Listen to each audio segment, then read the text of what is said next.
Hello, everyone, and welcome to the Ventures Podcast. I'm excited about today's episode. I'm continuing the Web 2 and 3 product and code series that I'm working on this year. And today, on the product side, we're going to talk about the Ceramic network and how to build Web 3 applications, really for the product managers listening in, or for those interested in becoming Web 3 product managers. It's fundamentally important to understand how different parts of the technology stack work. And Ceramic is a very key player in this, and they have a recent announcement. So I'm going to talk through that. And then on the code side of things, I'm going to talk a little bit about introduction to JavaScript, because we've done some HTML and CSS before, and those three are the core languages that a web browser uses. So if you are listening to this on the podcast, this is a screencast as well, so you can click on the links in the show notes and follow along there, because I'll be showing things on the screen. And if you're watching, you can always transition over to podcasts. You can just search for Ventures in your podcast player, your favorite podcast player, and it should work. All right, so Ceramic recently announced, my friend Yannick, who's been on the podcast a few times here, wrote that this release, ComposeDB from Ceramic Mainnet, it's probably the most important release in Web3 in 2023. He's a highly esteemed Web3 product manager, and I couldn't agree more. So what is Ceramic ComposeDB? Ceramic basically allows now, as it says here, the first decentralized graph database. What is a graph database? Why do you need it? Well, really, if you have lots of data stored on lots of different blockchains, there has to be indexing that data in order to query it so that you can do things with it, like show things to your users about what's going on a blockchain. Like if you need to build a block explorer, you have to query data on that blockchain and figure out what's up. There's popular services like the Graph that have done this sort of things before. But Ceramic now has an option to do this. And so if I click over here into what ComposeDB does, it basically allows you to build these applications in a way to query the data in a way that hasn't been really possible before, in a composite set of libraries and tools for developers to be able to work. So, for example, if you're working in this graph here on their website, there's Ethereum, there's Solana, there's IPFS, there's MetaMask, there's Lit. Lit is Lit's actually a fascinating blockchain agnostic middleware network. Can be used to read and write data between blockchains, state machines, off-chain platforms, with conditional decryption and programmatic signing. Now, why does this matter? It basically matters because if you're going to have this whole self-sovereign identity thing that we talk about, it requires, let's just say, some fancy work with keys in order to interact appropriately with our networks, appropriately and securely, hence why that encryption is so popular. Anyway, slight tangent, but the point is Ceramic is now creating more and more tools for Web3 product managers in order to do things with data, with identity. And so this announcement in collaboration, they have, in fact, if we just go through this tweet thread, it allows you to, the basic features around history sync, query performance, GraphQL types, future-proof models, updated docs and guides.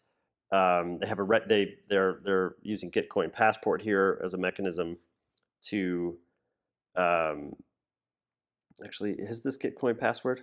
Proof of humanity. It might be. It must be, or something like that. And now it's either Gitcoin Passport or it's analogous to Gitcoin Passport, where you have various proof of humanity aspects of it to ensure that the people on your platform, that whatever you're developing for, have appropriate identity, reputation, and KYC in place. So I'm actually, a quick plug for Gitcoin Passport. They have actually a ranking system, so you can determine how many different stamps that people have associated with their identity as you're building your application. All right, so then finally it uses Orbis is another. I've talked about Farcaster, I've talked about Lens on this show, and Orbis is another lightweight, decentralized social protocol to allow things like discussions and likes and commenting and private messages and things like that. So you can see now how there's a lot of tools that are available in order to build various types of Web3 applications, things to do with database, things to do with identity, things to do with login and things like that. And so I would highly, highly, highly recommend checking this out. All right, so switching gears over to code, what I'm going to talk about briefly here. Last time we put a bunch of styles in, and those styles, we just kind of made this ugly blue thing here, but obviously you can make it look as good as you want. I'm going to go ahead and get rid of those for now. Anytime obviously with your stuff, you can just you just save and refresh in order to get back to your thing.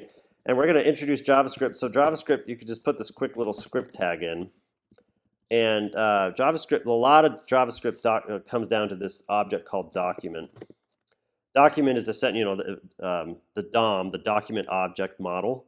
It's essentially how HTML is laid out in a browser. We'll talk a lot more about that as we go in this series. But it has a method called write, where you can just print out into your page dynamically within a script here, like a quick hello world, and then if you refresh the page, you can see the hello world up here. Now that doesn't have any styling, so you can go actually outside the script tag here, and then you'll be able to style your things appropriately. So anyway, so you need to see now how we injected CSS, we've injected JavaScript. There's a huge world of JavaScript. I'd highly recommend Code Academy's JavaScript tutorial or W3 School's JavaScript tutorial, and I'll link to those in the show notes so you can just dive in and learn a lot more. Again, the purpose here is not to reinvent those wheels, but at least give you an introduction to the basic building blocks when you're building these types of applications. All right, feel free to hit me up on Twitter. I'm WC Little there, or you can just email me at will@wclittle.com. And I hope you have a great rest of your week.